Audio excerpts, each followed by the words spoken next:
تاقد تجربي دولة للرشلات ناوراست من لروي دينيك ونعلم بويتشك بحساسية الدنيا تنها إسرائيل براستي تنها إسرائيل تويان دبت دولة دروسكي وكون نموني إسرائيل ويان الله تاني أوروبي أمريكي يان أم حل يعني كأما أم بناو دستورو أم بناو إعلاني دستوري ودستوري هميشه يجلدات كدروز بو كما في كردنادا وكرد بيشل دكا ومثلا ما في سوريا كان يجدا وانا جو عزان ليه خراب ترنابيت لان جامعه دولة تشخيص خوار دوانا كلام رشلاتنا وراسان هيك كاملو شوار دولتي كرديان بسردادا بشكرا وشعب كان ليه ما بس عم باشترنيا اما جاران لحفتا كانوا ما نزاني بس اما تشو ساوينو كردستان بروجي نيو بايشه بلام دوايا وكذا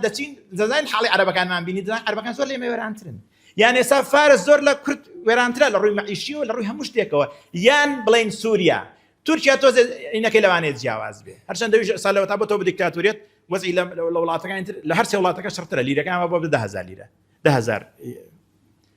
يعني بله يعني وزي انواع الشرب واشكر ما هذا وتك كنا يلا نيمه ما في مانها بيخو خوشان ما في النابت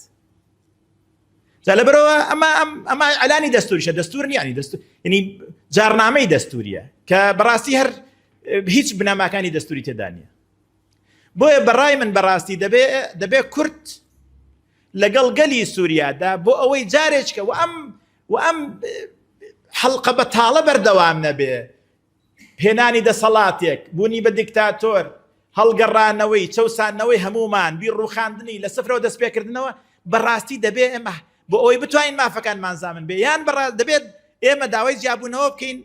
ببيشرم يان براسي دبي حول بديني تربو دروسكين دولت نك سلطه وكوتم طاقه تجربش بودروسكين دولت كجال سلطه تجربه اسرائيل تو سيريكا لقرمي شركانا سرق وزيران دبريبو محكمه او همو انجازين نتنياهو بو شعبي خوي كردوا همو بري ايران وشش ولاتي الروخان كسي لسر شيء سايدن بمحكمه شكل لفايله كاني والله مذيع محاباتي بكردو لبرنامجك زياتر وصفي كردو دركوتو لجيرو بيوندي لقالها يعني تو سري اما ليره قناه دروس ذكره باري ملت بكركان يعني لبري مذيعك يشغل بيجركان يشغل كيسكان يويس كيسي لسرا طلع مذيعك انحيازي كردو بوي